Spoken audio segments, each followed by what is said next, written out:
आदरणीय मुख्य अतिथि एडवोकेट भाईचंद सिंह राजा जी, बहुत बहुत धन्यवाद चित्तौड़ जी। आगरा की ये पावन धरती, क्रांतिकारी धरती और यहाँ उपस्थित ये ऐतिहासिक जनसमूह जो मेरे परिवार के रूप में मुझसे छोटे प्यारे भाई बहनें, बड़ी बहनें, माएं, बड़े बुजुर्ग हमें आशीर्वाद देने के लिए यहाँ आए। मैं दोनों हाथ जोड़ के उनको जय भीम जय भारत कहता हूं। प्यारे साथियों, ये ऐतिहासिक कार्यक्रम मैं इस पे अपनी बात रखूंगा, लेकिन उससे पहले मैं आप सभी को और इस मंच के माध्यम से जहां जहां तक मेरी आवाज जाएगी देश दुनिया में, मीडिया, सोशल मीडिया, अनेक प्लेटफार्म के जरिए मैं उन तमाम लोगों को जो बाबा साहब भीमराव अम्बेडकर जी में अपनी आस्था, विश्वास और भारतीय संविधान में अपने विश्वास को रखते हैं, बाबा साहब भीमराव अम्बेडकर जी की 135वीं जयंती की हार्दिक बधाई और मंगल कामनाएं भेंट करता हूं। और ये प्रार्थना करता हूं महामानव तथागत बुद्ध से और सभी संतों, गुरुओं, महान पुरुषों से कि जब अगली जयंती आएगी अप्रैल में, तो उत्तर प्रदेश का मिजाज आपके बिल्कुल दिल के मिजाज जैसा होना चाहिए, ऐसी प्रार्थना करें। और आप मेरी बात को याद रखना, आगरा का यही मैदान होगा और सब ठीक रहा तो आप और हम सब लोग यहां मौजूद होंगे, लेकिन आपके संघर्षों से, आपके प्यार आशीर्वाद से इस कलम में वो ताकत होगी कि जो आगरा के लोग उस दिन कहेंगे, उस दिन शाम को इसकी घोषणा यहीं से आगरा से हम लोग करके जाएंगे। मेरी बात को आप याद रखें। प्यारे साथियों, मैं धन्यवाद दूंगा हमारी केंद्रीय कमेटी को, श्री करतार सिंह भारतीय जी, श्री धर्मेंद्र सोनी जी, श्री श्याम जरारी जी, श्री ऋषि कुमार जी, श्री राजू वर्मा जी, गजेंद्र पीपल जी, प्रदीप पीपल जी, और हमारी जो क्षेत्रीय आयोजन समिति है उनमें अध्यक्ष भाई सुभाष सागर जी, महेंद्र कुमार जी, संजय सिंह जी, अजय राणा जी, सिंधी जुनेजा जी, वीर प्रकाश बंटी जी, राहुल सागर जी, रवि शंकर जी, प्रताप जी, राजा बाबू जी, जिन लोगों ने भीमनगरी 2026 का मंच क्या शानदार बनाया है, सम्राट अशोक के महल के उदाहरण के तौर पे मैं इनको बहुत बहुत बधाई देता हूं। मेरे साथ चल के आए भाई सुनील कुमार चित्तौड़ जी, निमेश जी, सौरभ जी, शक साहब और तमाम साथी। अब मैं आग्रह करूंगा अपने सभी साथियों के, अगर वो अपना स्थान ले लेंगे तो वो भी मेरी बात को आसानी से सुन पाएंगे। अगर वो मेरे आसपास खड़े रहेंगे तो फिर वो मेरी बात को सुन नहीं पाएंगे। जब वो जाके बैठ जाएंगे तब फिर वो मेरी बात को बहुत शानदार तरीके से सुन पाएंगे। और मैं आपको विश्वास दिलाता हूं कि आज का आपको मेरी सारी बातें याद रहेंगी जब ये कार्यक्रम मेरा भाषण खत्म होगा।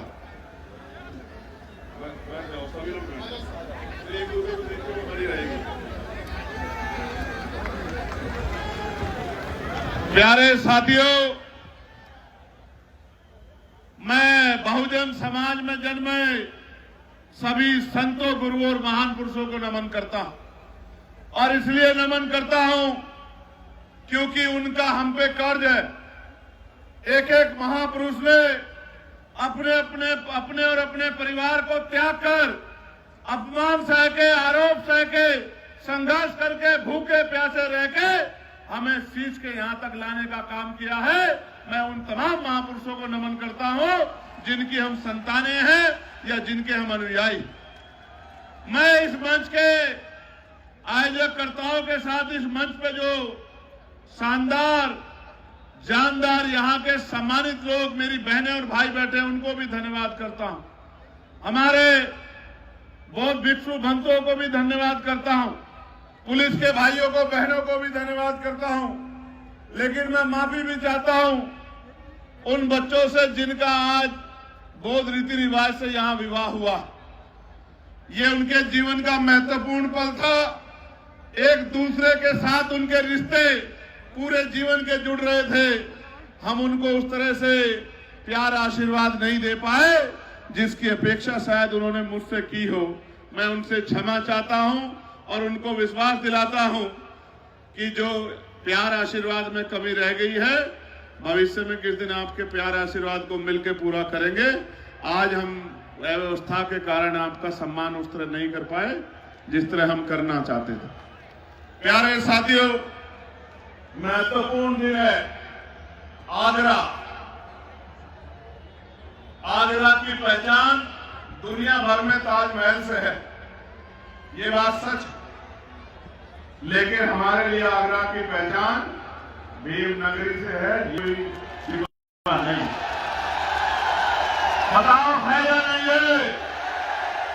1956 में चले गए बाबा साहब और 57 में पहली बार यहां शोभा यात्रा निकली। ये आगरा का बल है, ये आगरा की शक्ति है, आगरा का कमिटमेंट। फिर 1978 में आसपास के क्षेत्र के लोगों ने इसी आगरा में 300 से ज्यादा झांकी निकाल के ये बताने का काम किया कि बाबा साहब के सच्चे अनुयायी बाबा साहब को जाने के बाद जाने नहीं देंगे, उनके विचारों का प्रचार प्रसार करते रहेंगे।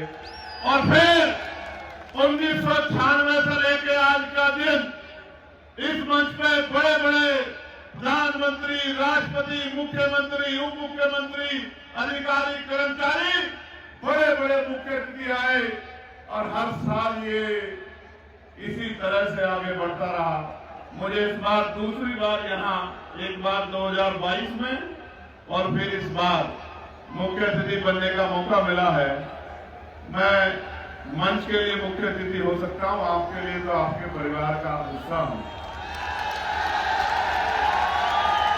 मेरी इतनी सी पहचान है, कुछ से छोटा हूं, कुछ से बड़ा हूं, लेकिन जिसको जरूरत पड़ेगी जब बिना इनविटेशन के उसके साथ खड़ा हूं, इस बात को आपको बताने के लिए। प्यारे साथियों, देश भर में बाबा साहब अम्बेडकर की जयंती मन रही। मैं मानता हूं दुनिया में अकेले ऐसे महापुरुष हैं बाबा साहब अम्बेडकर जिनकी जयंतियां दुनिया के सबसे ज्यादा देशों में मनती है। और ऐसे नहीं मनती कि उन्हीं के अनुयायी मनाते हो। मैं बहुत जिम्मेदारी से कह रहा हूं, सरकारें मनाती। और मैं गया था पिछली बार यूएस, तो कोलंबिया यूनिवर्सिटी गया था जहां बाबा साहब अम्बेडकर की स्टैचू लगी जिसमें लिखा है सिंबल ऑफ नॉलेज। ये भारत में तो इस सम्मान में बहुत देर लगी, लेकिन उनके ज्ञान, उनके विजन और भारत में उनके योगदान की वजह से दुनिया में बाबा साहब का सम्मान होगा। लेकिन मेरे प्यारे साथियों, मैं 2 दिन पहले एक किताब पढ़ रहा था और वो किताब ये कहती है, जो बाबा साहब के ही बोल हैं कि अगर राष्ट्रपिता ज्योतिबा फूले ना होते तो डॉक्टर अम्बेडकर नहीं हो पाते। ये बात मैं आपको इसलिए कह रहा हूं कि बाबा साहब ने अपने जीवन में 3 महापुरुषों को गुरु माना, और गुरु का दर्जा मां बाप से बड़ा होता है, भगवान से बड़ा होता है। पहले थे महामानव तथागत बुद्ध, दूसरे थे गुरु कबीर और तीसरे थे राष्ट्रपिता ज्योतिबा फूले। अगर बाबा साहब को जानना है तो इन 3 महापुरुषों को आपको पढ़ना पड़ेगा, वरना बाबा साहब की आरती उतारने से, माला पहनाने, दिया बत्ती करने कोई भी बदलाव जीवन में होने वाला नहीं। क्योंकि वो बाबा साहब जो कहते हैं कि सुबह के समय 2 घंटी बजेगी, एक स्कूल की और दूसरी मंदिर की, आपको तय करना है कि आपकी मुक्ति का रास्ता कहां से खुलेगा। वो बाबा साहब पूजा के मेहता मोहताज नहीं है। वो बाबा साहब जो कहते हैं कि मैं मूर्तियों में नहीं, मैं किताबों में हूं, मुझे पूजने की नहीं, मुझे पढ़ने की जरूरत है। वो बाबा साहब पूजा के मोहताज नहीं है। मेरे लोगों, मैं लोकसभा में था सुबह, हमारे यहां बिल आया है नारी शक्ति वंदन, वो कॉन्स्टिट्यूशनल अमेंडमेंट है, उस पर चर्चा हो रही है। मुझे केंद्रीय और क्षेत्रीय कमेटी के सम्मानित अध्यक्ष और जिम्मेदार साथी वहां गए थे। मुझसे उन्होंने निवेदन किया कि आपको 16 तारीख को आना है। मैंने उनसे कहा कि मैं आपका आभारी हूं कि आपने मुझे इनवाइट किया है, लेकिन अगर आप इनवाइट ना करते तो भी मैं उस कार्यक्रम की शोभा बढ़ाने के लिए और खुद को गौरवान्वित महसूस करने के लिए आता। मैं पुणे कमेटी का आभार प्रकट करूंगा। लेकिन प्यारे साथियों, मैं ये तय करके आया था कि रात को रुकूंगा, सुबह जाऊंगा, लेकिन क्योंकि लोकसभा का सत्र चल रहा है और आप जानते हैं मेरी निष्ठा भारतीय संविधान में है और मैं लोकसभा में इसलिए हूं कि मैं वहां आपके हकों की आवाज को बुलंदी से रख सकूं। मैं इसलिए नहीं हूं कि वहां तक मैं कोशिश करता हूं कि जब भी कोई बिल आए या जब भी कोई डिस्कशन हो तो आपका विचार, आपकी बात, आपकी पीड़ा, आपकी समस्या, आपके हालात भारत की लोकसभा में मेरे माध्यम से सरकार के सामने जाने चाहिए और सरकार को उस पर काम करना चाहिए। प्यारे साथियों, 2-3 इंपोर्टेंट टॉपिक है जिन पे मैं आपसे बात करूंगा, लेकिन उससे पहले मैं आपके प्यार का अभिनंदन भी करूंगा। मैं जब से आगरा में मैंने आज पैर रखा है, मैं इस बात से डर रहा हूं कि कहीं कुछ आपको चोट ना लग जाए, क्योंकि कहीं आप एक टांग पे खड़े होकर देख रहे हैं, कहीं आप किसी खंभे पे चढ़ रहे हैं, कहीं आप बिल्कुल दीवार को पकड़े खड़े हैं। मेरे मन में ये पीड़ा हो रही थी कि ऐसा ना हो मेरी वजह से मेरे किसी भाई को चोट लग जाए, क्योंकि मुझे फिर तकलीफ होगी। इसलिए मैं डर रहा था। मैं भी आपसे आग्रह करूंगा कि मेरी आवाज आप तक आएगी। मेरा गला बड़ा साफ है, अगर आप अपने अपने स्थान पर बैठ जाओगे तो आपको मुझे सुनने में दिक्कत नहीं होगी। क्योंकि कई बार मेरे याद है पिछली बार हमारे यहाँ भीमनगरी में भी हादसा हो गया था, कई साथियों को चोट लगी थी। हमारी जिम्मेदारी है कि जब हमको हमारा कोई भी कार्यक्रम हो तो देखने वाले को ये संदेश जाना चाहिए कि इनसे ज्यादा अनुशासित कोई नहीं है, ये बाबा साहब अम्बेडकर के सिपाही। ये संदेश जाना चाहिए सब लोगों को। और अगर ये संदेश नहीं जा रहा है तो चाहे हम उत्साह में हैं या किसी भी कारणवश, तो हम कहीं ना कहीं हमारी तरफ सवाल खड़ा हो जाता है। इसलिए मैं आपसे आग्रह कर रहा हूं कि अगर आपके आसपास स्थान है तो आप बैठ जाओ। अभी मैं इतनी जल्दी आपको छोड़ने वाला नहीं हूं, मैं भी बोलूंगा। अभी तो मैंने शुरू भी नहीं किया, अभी तो अभिनंदन ही चल रहा है। अभी तो मैं पूरे देश भर में जो चल रहा है और उत्तर प्रदेश में जो चल रहा है और बाबा साहब ने हमें क्या दिया है और बाबा साहब को हमें क्या लौटाना है, बहुत सारे सवाल, बहुत सारी उम्मीदें और बहुत सारी जो परेशानियां आपके सामने, उनके हल का रास्ता आपको बता के यहां से जाऊंगा। प्यारे साथियों, मैं बार बार कहता हूं, आगरा हमारे सर माथे है, क्योंकि आगरा में बाबा साहब अम्बेडकर के आंसू टपके हैं।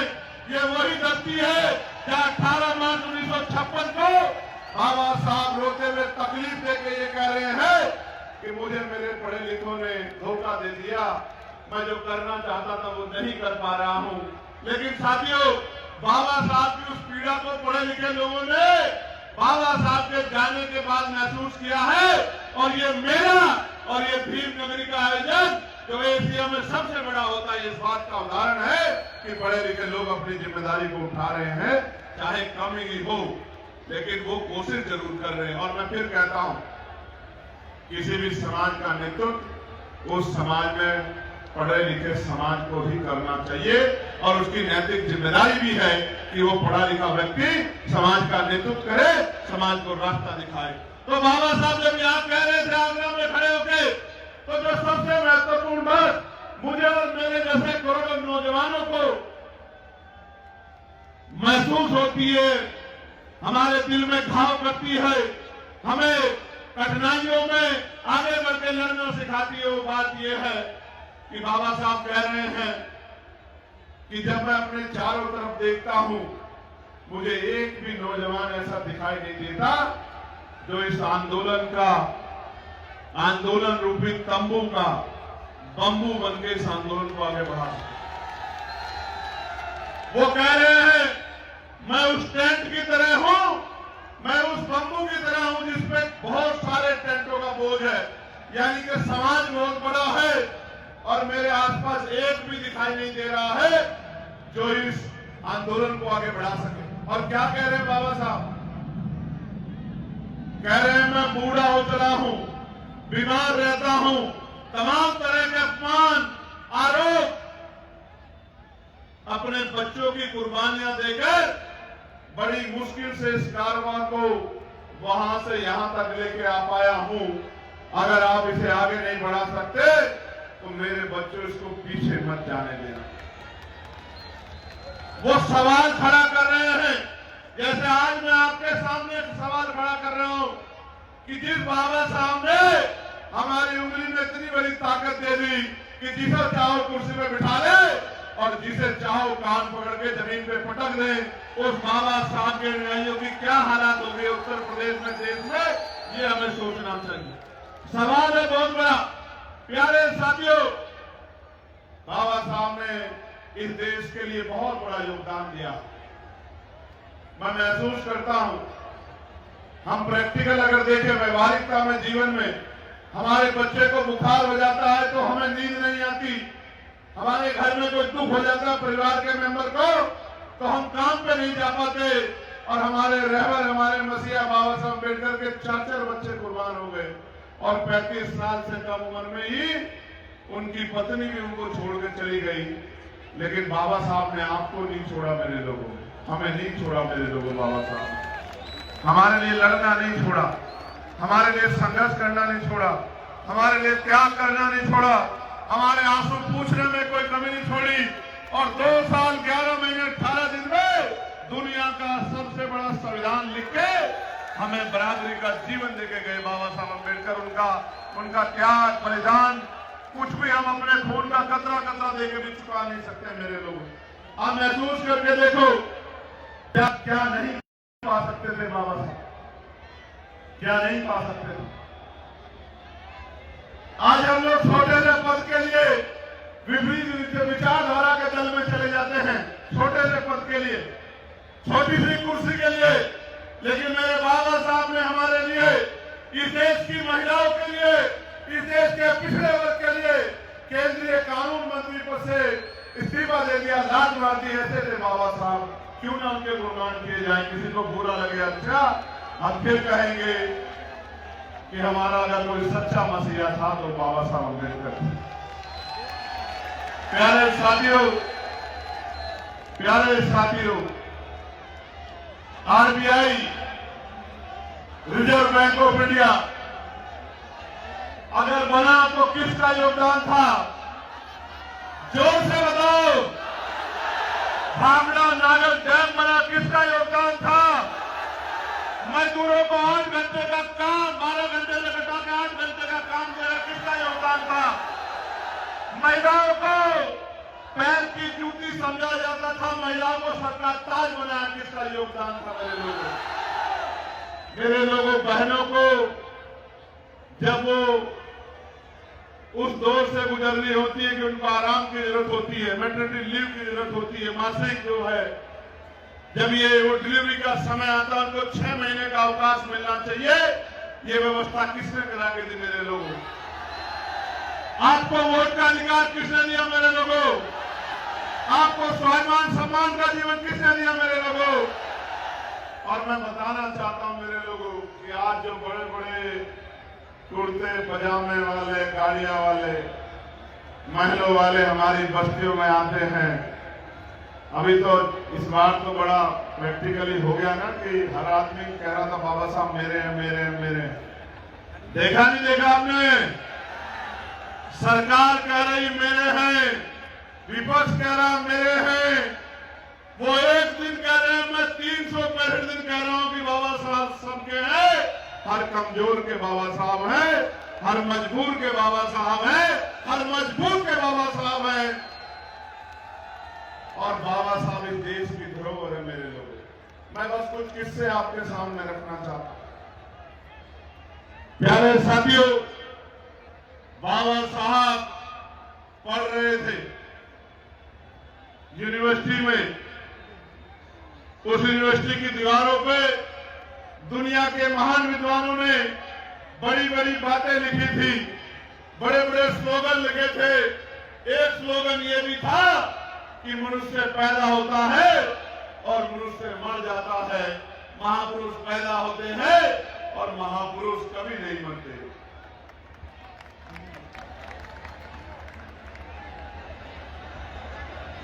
एक बच्ची है बिट्टू, पिता का नाम है राजू, दीदी का नाम है चंचल, और वो शायद कहीं गुम हो गई है।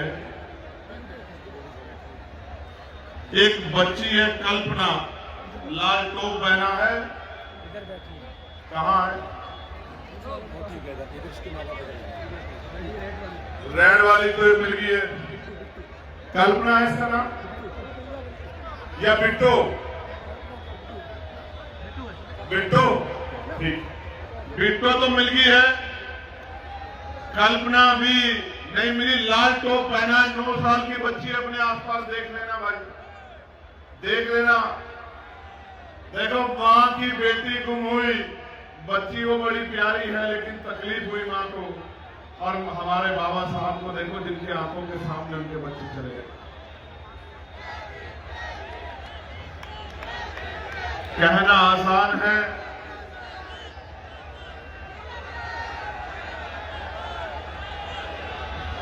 कहना आसान है, निभाना मुश्किल है। इसलिए कह रहा हूं कि बड़े त्याग, तपस्या, बलिदान करने पड़ते हैं, तब जाके बात आगे बढ़ती है। प्यारे साथियों, मैं दोबारा दोहरा रहा हूं, कल्पना जो 9 साल की बच्ची है, लाल टोप पहना है। मैं इसलिए आपसे आग्रह कर रहा था कि अगर आप बैठ जाओगे तो ऐसी परेशानी नहीं खड़ी होगी और बीच में मुझे अपनी बात नहीं रोकनी पड़ेगी, इसलिए मैं आपसे आग्रह कर रहा था। देखो, अगर आसपास है तो पहले उसी को खोज दो, फिर मैं आपसे अपनी दिल की बात कहूंगा। मन की बात तो प्रधानमंत्री जी कह ही रहे।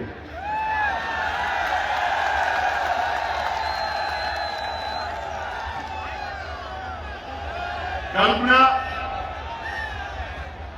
कल्पना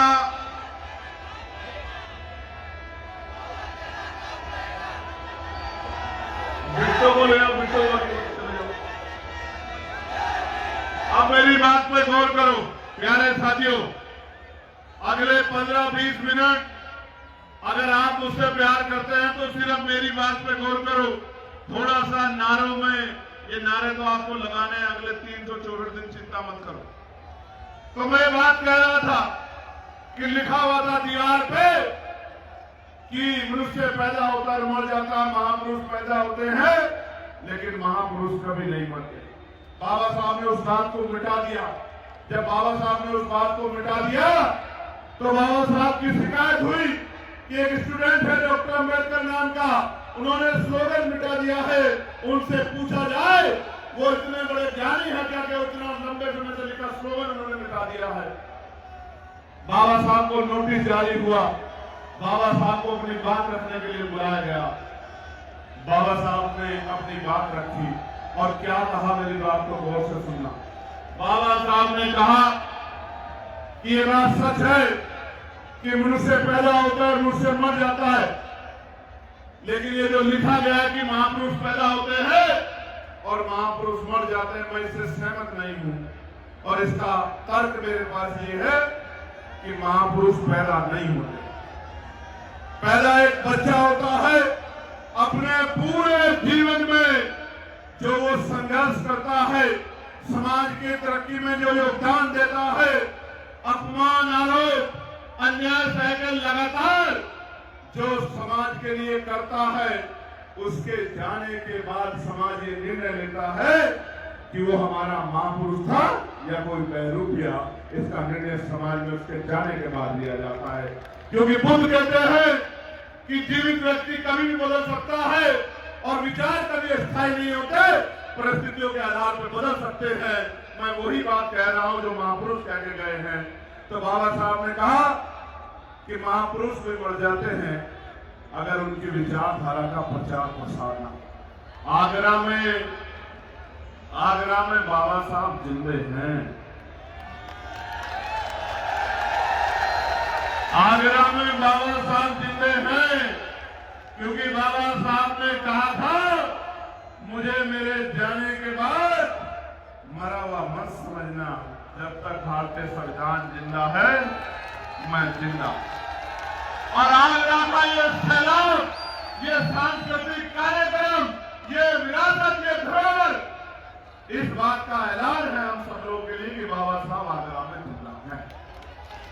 बस उन बाबा साहब को हमें पूरे उत्तर प्रदेश में, फिर पूरे देश में जिंदा करना है और उनके सपनों को पूरा करना है। जिस ये कर दिया उस दिन हर जिला आगरा होगा। मेरी बात को आप याद रखें। प्यारे साथियों, बाबा साहब ने क्या दिया, उसके लिए ये बात अगर आप नहीं जानोगे तो समझ नहीं पाओगे। 1919 से पहले इस देश में मुट्ठी भर लोग वोट करते थे, मुट्ठी भर। उसके बाद सिफारिशें आई, मोन्टेगो चेन सुधार समिति बनी और सिफारिश आई कि जो वोट का अधिकार है उसमें विस्तार होना चाहिए। वोट किसको मिले? जो व्यापारी है, जो जमींदार है, लगान देता है, जो बहुत पढ़ा लिखा है, जो नौकरी करता है, जिसके उद्योग धंधे हैं, जो लगान देता है, उनको वोट का अधिकार मिलना चाहिए। और जो रियासतें हैं, रियासतों के मालिकों को भी वोट का अधिकार मिलना चाहिए। कोई गरीब की बात नहीं कर रहा था, कोई महिलाओं की बात नहीं कर रहा था, कोई किसानों की बात नहीं कर रहा था, कोई मजदूरों की बात नहीं कर रहा था। ये बाबा साहब अम्बेडकर ने 1924 में बहिष्कार हितकारिणी महासभा और 1928 में उसके जरिए मेमोरेंडम दिया, जैसा हमने 2 अप्रैल 2018 को इसे जिलाधिकारी कार्यालय में दिया था। याद है नहीं याद है? 2 अप्रैल के मेरे वीर नौजवानों, राज बदलेगा, आपके मुकदमे भी खत्म हो जाएंगे। मेरी बात को आप याद रखना। और जिन्होंने त्याग किया है, लाठियां खाई है, जेलें काटी है, उनको सरकार विशेष सम्मान देगी और ताकत देगी। मेरी बात को आप याद रखना, ये मेरा वचन। प्यारे साथियों, बाबा साहब ने मेमोरेंडम दिया और मेमोरेंडम के बाद साइमन कमीशन भारत आया। साइमन कमीशन कोई भूत नहीं था। जिस तरह से मंडल कमीशन बना, काका कार्यक्रम कमीशन बना, जिस तरह से और कमीशन बने, ऐसा ही एक कमीशन, एक डेलीगेशन था, साइमन कमीशन। 7-8 लोग आए यहाँ के लोगों की बाबा साहब के मेमोरेंडम पे हालात को जानने के लिए। और आपको याद होगा, साइमन कमीशन का विरोध हुआ। साइमन कमीशन फिर भी रिपोर्ट बना के ले गया। 29 में साइमन कमीशन आया, 30 में लौटा, 30 में उन्होंने रिपोर्ट दी और 30 में ब्रिटिश काउंसिल ने पहली गोलमेज कॉन्फ्रेंस अनाउंस कर दी और बाबा साहब अम्बेडकर को उसमें बुलाया कि बाबा साहब को नेतृत्व करना है इस देश के कमजोर वर्गों का, जिनके लिए उन्होंने मेमोरेंडम दिया। 1930 तक की कॉन्फ्रेंस हुई, 31 की कॉन्फ्रेंस हुई, 32 की कॉन्फ्रेंस हुई। और मैं आपको बताना चाहता हूं, आगरा में खड़ा होके, किसी को अच्छा लगेगा पूरा, लेकिन सच सुनने के लिए सच्चे कानों का होना आवश्यकता है। महात्मा गांधी जी, जिनको देश ने इतना बड़ा सम्मान दिया, महात्मा गांधी जी वहां ये कह रहे थे, जो मुस्लिम रिप्रेजेंटेटिव गए हुए थे 14, उनसे कह रहे थे कि आपको कुरान की कसम है हम आपकी सारी मांगे मान लेंगे। आप बाबा साहब अम्बेडकर की मांगों का साथ नहीं देना। यहां पर प्यारे साथियों, हमने सबको सम्मान दिया है, सबको मालाएं चढ़ाई है, लेकिन किसने हमारे लिए क्या किया है ये इतिहास को जाने बगैर आप नहीं जान सकते हो। और मैं धन्यवाद दूंगा उस डेलीगेशन का जिसने कहा कि हमारा मजहब ये कहता है कि जब फैसला हक का हो और आपको वोट से सिलेक्शन करना हो तो हम किसी के हक छीनने के लिए फैसला नहीं देंगे। हमारी सारी मांगे ना मानी जाए, लेकिन हम डॉक्टर अम्बेडकर का साथ देंगे, डॉक्टर अम्बेडकर की मदद करेंगे, क्योंकि उनकी मांगे जाएगी। आज मेरे ऊपर बहुत टिप्पणियां होती हैं कि चंद्रशेखर इनका साथ दे रहे हैं, उनका साथ दे रहे हैं। मैं गारंटी से कहता हूं, जो भी कमजोर होगा, जिस पे भी अन्याय होगा, जिसके घर भी बुलडोजर चलेगा, जिसको भी इनकाउंटर से मारा जाएगा, जिसको सताया जाएगा, जिसकी जमीन छीनी जाएगी, चंद्रशेखर आजाद बिना न्योते के उसके साथ जाके खड़ा होगा। मेरी बात को आज्ञा है। प्यारे साथियों, गौर करो, गवर्नमेंट कॉन्फ्रेंस हो गई है, रिजल्ट आ गया है। ब्रिटिश काउंसिल ने कह दिया जो आदेश होगा मानना पड़ेगा। बाबा साहब भरोसा नहीं कर रहे हैं, अंग्रेजों से लड़ रहे हैं कि आपने हमारे लिए क्या किया, हमारी तरक्की के लिए क्या किया। सेना में भर्ती के रास्ते क्यों नहीं खोले, हमें रोजगार क्यों नहीं दिया, हमारे साथ जो भेदभाव था खत्म क्यों नहीं किया, हमारे लिए स्कूल क्यों नहीं खोले, हमारे लिए अस्पताल क्यों नहीं खोले। लड़ रहे अंग्रेजों से। अंग्रेज शर्मिंदा है, जवाब नहीं है पूरे काउंसिल पे। अतः ये तय होता है कि बाबा साहब को कम्युनल अवार्ड दिया जाता है। बाबा साहब कम्युनल अवार्ड लेके भारत आ जाते हैं, और जब भारत आ जाते हैं तो फिर से गांधी जी येरावदा जेल में अनशन कर देते हैं, और मजबूरी में रोते हुए बाबा साहब को पूना पैक करना पड़ता। पूना पैक। मेरे लोगों, बाबा साहब ने क्या कहा जब उन्हें डराया गया 1932 में? सुनना चाहते हो? हाथ उठाने बता जो लोग सुनना चाहते हैं। बाबा साहब को जब यह कहा गया कि डॉक्टर अम्बेडकर पीछे हट जाओ, इस कम्युनल अवार्ड को छोड़ दो, तो बाबा साहब ने कहा आप मुझे यहां से ले जाकर चौराहे पर अगर उल्टा लटकाकर फांसी भी दे दोगे तो भी मैं अछूतों के अधिकारों के साथ कोई समझौता नहीं करूंगा। ये बाबा साहब अम्बेडकर, ये है बाबा साहब अम्बेडकर। और हमें अगर एक मुकदमा लग जाए तो हम कहते हैं कि हमें माफ कर दो, हम कभी आंदोलन का हिस्सा नहीं बनेंगे, उस गली से भी नहीं गुजरेंगे जिस गली में आंदोलन चल रहा है, संघर्ष चल रहा है। और बाबा साहब कह रहे हैं मुझे फांसी दे दो, मगर मैं अपने लोगों के अधिकारों को छीनने नहीं दूंगा, उनके अधिकारों में कटौती नहीं करूंगा। ये है हमारे लिए बाबा साहब मेरे साथ। प्यारे साथियों, परिणाम यह है कि 1935 में जो विस्तार हो गया है वोट का, जो प्रस्ताव मैंने बताया था, लगान, व्यापार, रियासतें, पढ़े लिखे होना, जमींदारी वालों को 10% लोगों को वोट मिल गई है, 90% लोग वोट नहीं कर रहे हैं। संविधान लिखने की बारी आ गई है। बाबा साहब कॉन्स्टिट्यूशनल असेंबली में कह रहे हैं कि ये लोकतंत्र नहीं है, इसमें मुट्ठी में लोग फैसला लेते हो और इतने 90% लोगों का जीवन प्रभावित होता हो। बाबा साहब ने क्या कहा कि जब हर व्यक्ति वोट देगा, समझदार व्यक्ति, तभी लोकतंत्र होगा और आपको जान का अचरज होगा। मेरी बात को नोट कर लो, अखबारों में छपवा दो, टीवी पे चलवा दो, कहीं सर्च कर लो, आपको जान के अचरज होगा कि कोई महिलाओं की बात नहीं कर रहा है, कोई मजदूरों की बात नहीं कर रहा है। और 1935 के एक्ट में भी, जिसको मिनी कॉन्स्टिट्यूशन कहा जाता था, 1935, एक भी महिला वोट नहीं करती है। दलितों की महिलाएं नहीं, पिछड़ों की महिलाएं नहीं, मुसलमानों की महिलाएं नहीं, आज की तथाकथित स्वर्ण जाति की महिलाओं को भी वोट का अधिकार नहीं था। नहीं था, किसी भी महिला को वोट का अधिकार नहीं था। आप समझो जिस देश में महिलाओं को वोट का अधिकार ना हो, क्या उस देश में महिला पार्षद बन सकती थी? आज अगर वोट का अधिकार आप पे नहीं है तो क्या आप कोई चुनाव लड़ सकते हो? जोर से बताओ, लड़ सकते हो? तो ये हालात थी महिलाओं की। दोनों हाथ उठाकर धन्यवाद दो बाबा साहब अम्बेडकर को। क्यों दोगे धन्यवाद? सुनोगे? जो काम अमेरिका ने नहीं किया, जो काम ब्रिटेन ने 25 साल बाद किया, अमेरिका ने 28 साल बाद किया, यूरोपियन कंट्री ने 20 साल बाद किया, कि अपनी देश की महिलाओं को वोटिंग राइट दिया। बाबा साहब अम्बेडकर ने संविधान के लागू होते ही देश की हर महिला को बराबर का अधिकार और वोट का अधिकार देने का काम किया।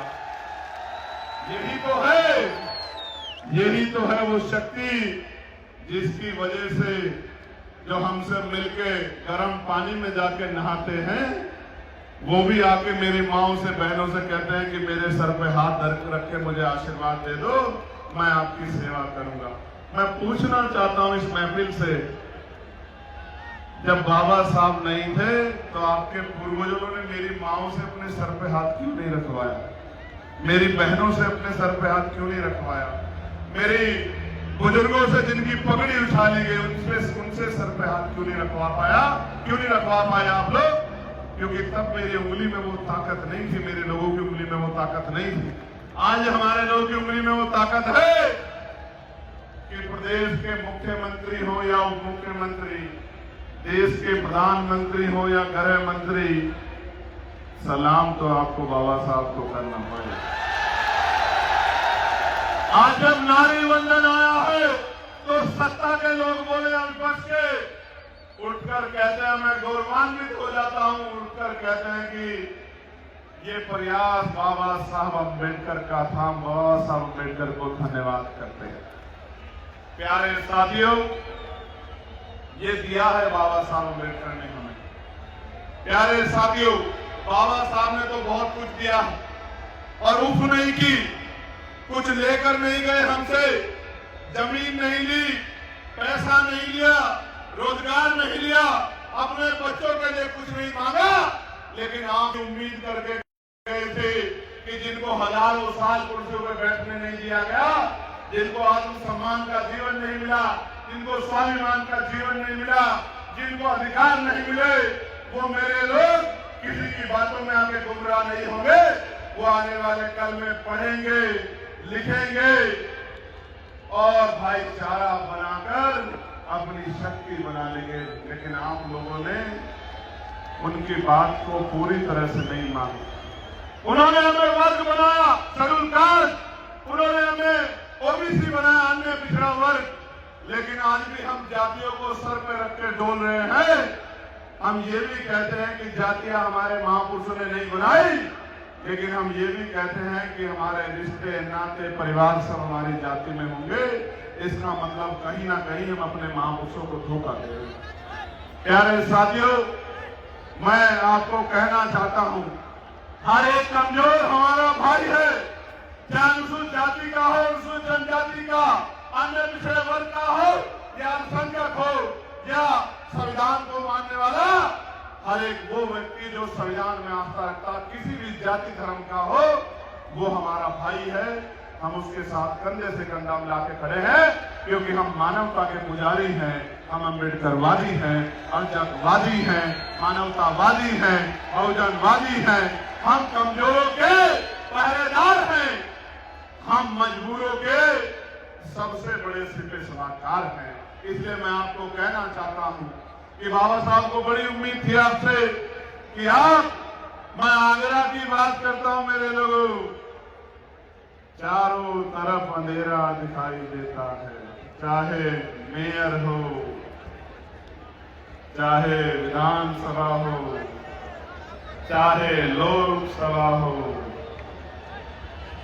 चाहे जिला पंचायत अध्यक्ष हो, चारों तरफ अंधेरा दिखा। कौन जिम्मेदार है? कौन जिम्मेदार है? किसने आपकी उंगली पकड़ी है?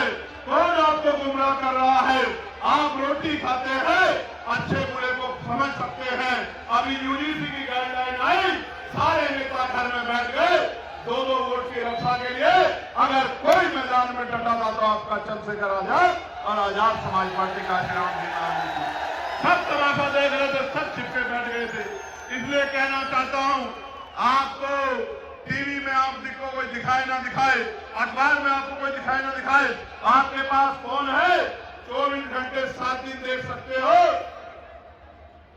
कि कौन लड़ रहा है, कौन समझौता कर रहा है, कौन मार खा रहा है, किसकी हड्डियां तोड़ी जा रही है, कौन जेल में जा रहा है, कौन आपके लिए आंख से आंख में आके लड़ रहा है, कौन सवाल कर रहा है, बिजली के लिए कौन सवाल पूछ रहा है, किसानों के लिए कौन सवाल पूछ रहा है, मजदूरों के लिए कौन सवाल पूछ रहा है, महिलाओं की रक्षा के लिए कौन सवाल पूछ रहा है, बच्चियों के अस्तित्व को जो लूटा जा रहा है देश में उनके लिए कौन लड़ रहा है। आप अगर सवाल ढूंढोगे तो जवाब खुद ब खुद मिल जाएगा। और जवाब यह है कि अगर कोई है तो वो आपका अपना बेटा, अपना भाई, अपना दोस्त, आपके अपने घर का सिपाही है।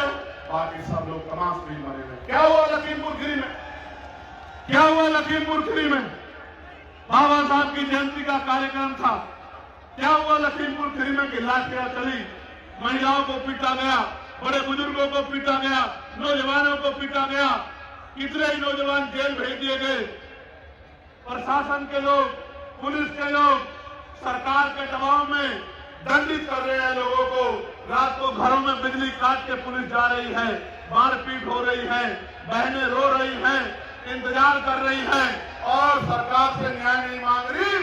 कह रहे हैं कि चंद्रशेखर भाई आके मदद करा दो क्योंकि यहाँ हमारे जीवन को खतरा। भय का माहौल बन गया, भय का माहौल, भय का माहौल।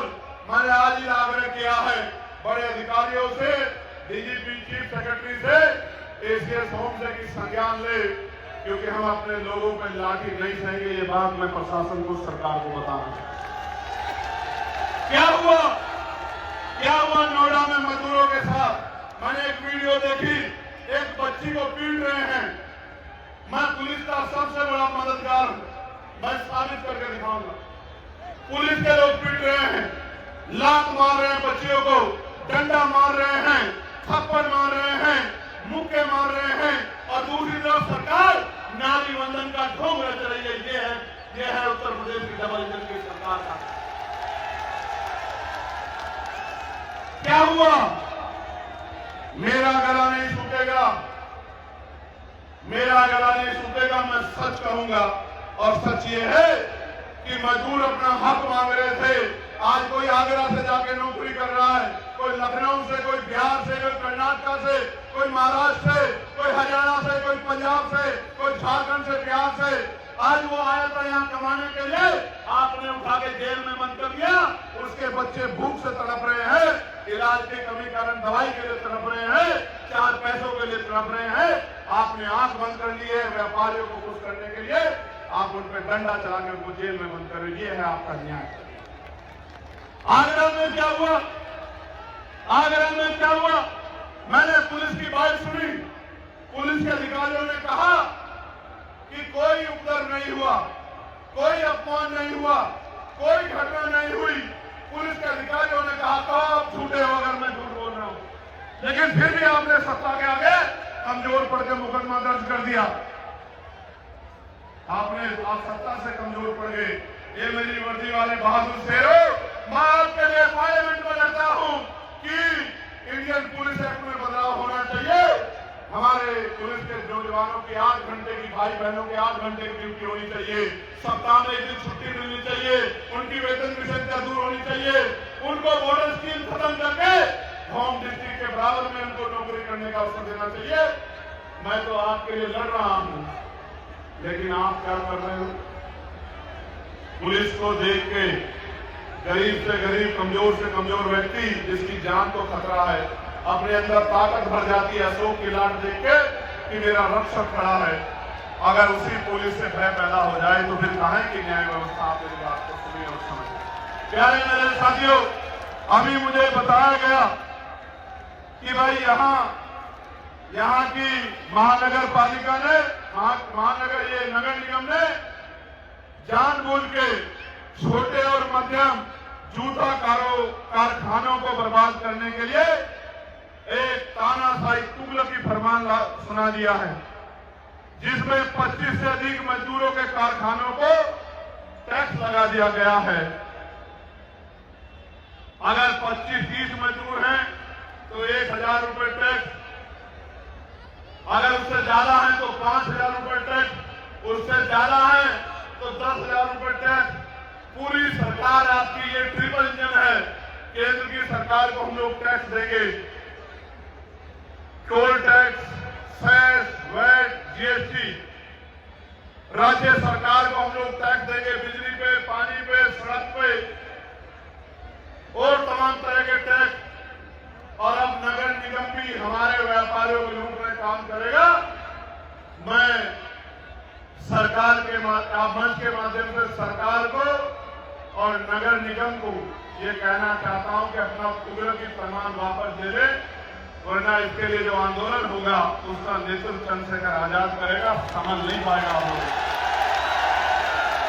और इसको धमकी मत समझना, ये मेरा आग्रह है आपसे, क्योंकि आंदोलन में मुकाबला करने की हिम्मत नहीं जुटा पाओगे। नगर निगम वालों, मेरी बात को याद रखना। एक बात और कहता हूं, ये नगर निगम वालों को, ये आपको इतनी संख्या आपकी, एक नगर निगम का मेयर नहीं 2 बना सकते हो, लेकिन इकट्ठे नहीं होते छोटे छोटे स्वार्थ पे, और उस नगर निगम का मेयर बन जाता है उधर, और फिर कहते हो कि नगर निगम हमारा खून चूस रहा है।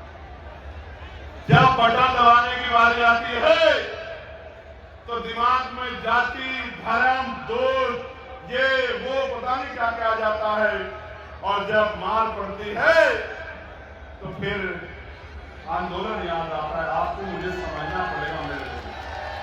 मुझे तो आप बुलाओ ना बुलाओ, जूता व्यापारियों के टैक्स का मामला था, मैंने पार्लियामेंट में उठाया। आशा आंगनबाड़ी बहनों का, भोजन माताओं का, पंचायत सहायकों का, रोजगार सेवकों का, पीआरडी के जवानों का, होमगार्ड भाइयों बहनों का मैंने लोकसभा में उठाया। अनुदेशकों का, शिक्षक मित्रों का मैंने लोकसभा में मामला उठाया कि वेतन वृद्धि हो, और जब हमें मौका मिलेगा हम करेंगे। लेकिन मैं आपको भी कह रहा हूं, बाबा साहब जो काम अधूरा छोड़ गए, उन्होंने कहा political power is the master key, is the master key. भाई you can open an each door of your success. मैं आपसे पूछना चाहता हूं, बाबा साहब कह रहे हैं कि राजनीतिक सत्ता वो चाबी है जिससे आप अपनी सारी समस्याओं का हल कर सकते हो। तो भाई आप राजकाज क्यों नहीं बनाते? आपका उंगली कौन पकड़ता है? कोई पकड़ सकता है क्या उत्तर प्रदेश में आपकी उंगली? वो दिन चले गए जब बूथ कैप्चर होते थे, वो दिन चले गए, वो दिन चले गए जब एक लाठी से पूरा गांव हाँक लिया जाता था। आज तो बहुजन समाज के लोग लाठी का जवाब लाठी से देना जानते हैं। इसलिए मैं पूछना चाहता हूं कि आपको किसने रोका है? आप भी तो पॉलिटिकल पावर बना सकते हो। अगर आप पॉलिटिकल पावर बना लोगे किसी भी रूप में, तो आपकी बहुत सारी समस्याओं का हल हो जाएगा। मेरे लोगों, अच्छी शिक्षा के लिए 15-20 हजार रुपए खर्च करने पड़ते हैं, अच्छे इलाज के लिए 5-4 हजार रुपए खर्च करने पड़ते हैं, जबकि संविधान गारंटी देता है कि रोटी, कपड़ा, मकान और आरटीई, राइट टू एजुकेशन, शिक्षा और अच्छे स्वास्थ्य सेवाएं हर व्यक्ति का अधिकार है। ये गारंटी बाबा साहब का संविधान देता है। मैं जो बोल रहा हूं इसका अधिकार संविधान देता है। मैं जो एजुकेशन करता हूं, आंदोलन करता हूं, आप जो आंदोलन करते हैं उसका अधिकार संविधान देता है। मुझे लोकसभा में आरक्षण का अधिकार, विधानसभा में आरक्षण का अधिकार, पंचायत चुनाव में, लोकल बॉडी में आरक्षण का अधिकार ये संविधान देता है। मेरे जीवन की रक्षा का अधिकार और मेरी तरक्की का अधिकार बाबा साहब अम्बेडकर 1950 में सुरक्षित करके गए हैं।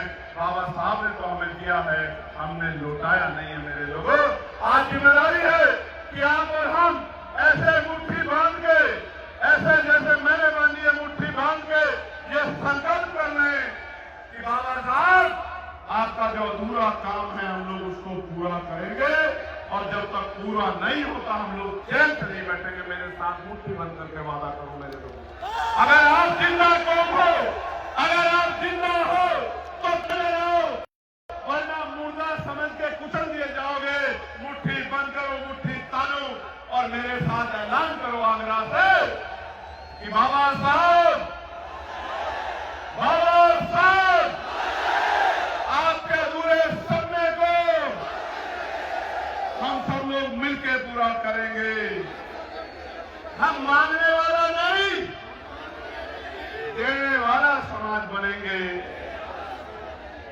हम मान सम्मान की लड़ाई को लड़ेंगे। ऐसी आवाज आ रही जैसे मैं बकरियों की महफिल में आ गया। जोर से आवाज लगाओ कि हम मान सम्मान की लड़ाई लड़ेंगे, हम पढ़ लिख कर ज्ञान हासिल करेंगे, हम रोजगार करेंगे, हम मालिक बनेंगे, नौकर नहीं बनेंगे। नौकर चाहे छोटा हो या बड़ा, नौकर नौकर होता है। और बाबा साहब हमें मालिक बना के गए हैं। मालिक मालिक होता है, नौकर नौकर होता है। मालिक नौकर नहीं होता और नौकर मालिक नहीं होता। मेरी बात को याद रखना। दूसरों के महलों से अच्छी होती है अपनी झोपड़ी, और झोपड़ी में भी मालिक मालिक होता है, और दूसरों के महलों में भी नौकर नौकर होता है। मेरी बात को याद रखना। मैं जो कहना चाहता था वो मैं कह चुका हूं, और आप जानते हो मैं क्या कह रहा हूं। मैं आज आपसे रोटी कपड़ा मकान नहीं मांगने आया। मैं आपसे आपके जो स्वाभिमान आपने छिपा लिया उस छुपाए स्वाभिमान को जगाने के लिए आया हूं। अपने बहुजन समाज से कि कहा गया कि संघर्षों के साए में घनघोर जवानी पलती है, और इतिहास उधर झुक जाता है जिस और जवानी चलती है। आदरणीय, ये कहा गया है कि नौजवान जब अंगड़ाई लेता है तो इनकलाब आता है, और नौजवान जिस दिन कोई चीज ठान लेता है तो उसको पूरा करके छोड़ता है। मैं आपसे भी कह रहा हूं, क्या कर्ज लेके साथ जाओगे या कर्ज उतार के जाओगे? महापुरुषों का बताओ, जोर से बताओ। कर्ज लेके जाओगे या उतार कर जाओगे? लेकर तो नहीं जाओगे, साथ संघर्ष करोगे ना? अभी आंदोलन करेंगे नगर निगम वाले में, आओगे नहीं आओगे? ये जो झूठे मुकदमे हैं इनको खत्म कराने के लिए आंदोलन करेंगे, आओगे नहीं आओगे? जेल से डर तो नहीं जाओगे? मुकदमों से डर तो नहीं जाओगे? मान्यवर, मैं आज आपको कह रहा हूं आगरा की धरती से, नौजवानों को कोई कम ना आके, इस देश की आजादी में नौजवानों का खून शामिल है। करतार सिंह सराभा 19 साल के थे। शहीद आजम सरदार भगत सिंह 23 साल के थे। मातृभूमि की रक्षा के लिए हंसते हंसते फांसी का फंदा चूम लिया। उप नहीं कहा नौजवान अगर कुछ ठान लेगा तो निजाम बदल के ही पीछे हटेगा। विजय या वीर गति इसके बाद इससे पहले पीछे नहीं आ जाएगा, क्योंकि जिनके बाल काले हैं वो समझौते नहीं करते हैं। बताओ मदद करोगे नहीं करोगे? अपने अपने स्थान पे ऐसे खड़े हो, दोनों हाथ करके। मोबाइल की टॉर्च ऑन कर लो, दिखना चाहिए हमारा आदमी कहां तक खड़ा है। मैं इतना पसीना पूछ लूं, इतना टॉर्च ऑन कर लो।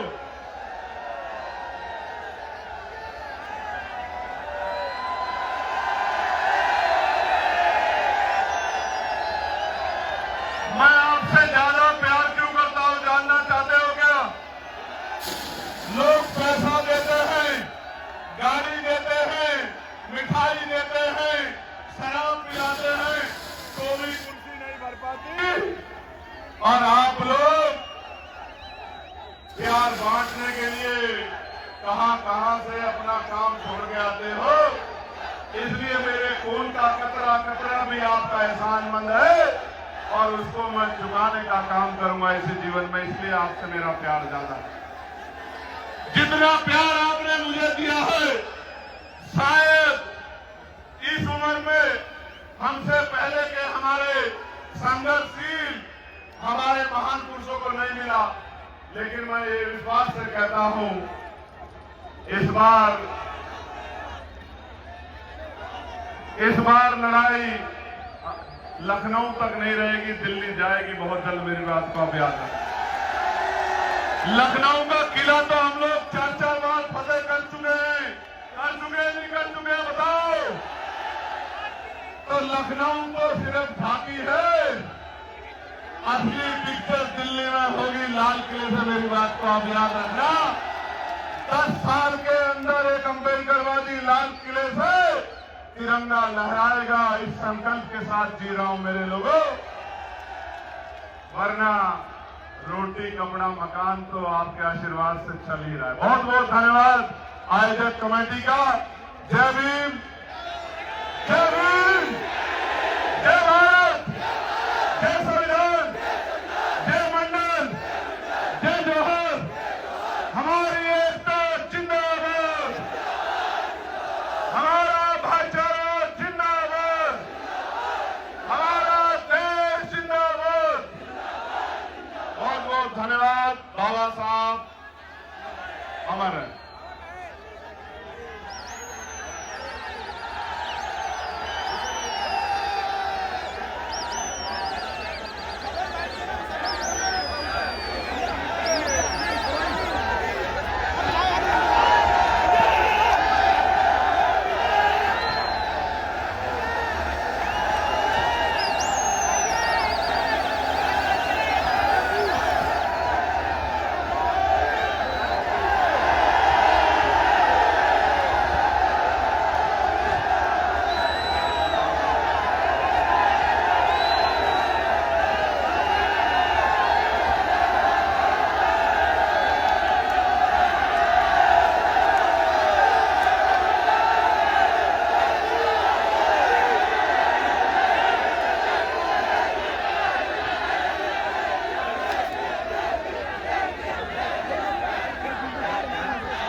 प्यारे साथियों, ये कैसा है,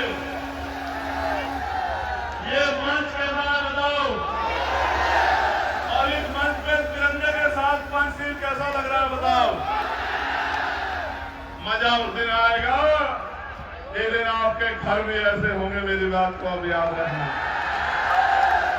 एक सवेरा निकलेगा जब आप संघर्ष करके जाओगे, आपके हिस्से में भी अधिकार आएंगे। और झोपड़ी वाले जो गरीब हैं, कमजोर हैं, वो भी सम्मान का जीवन प्राप्त करेंगे। ऐसी लड़ाई हम लोग करेंगे। बहुत बहुत धन्यवाद।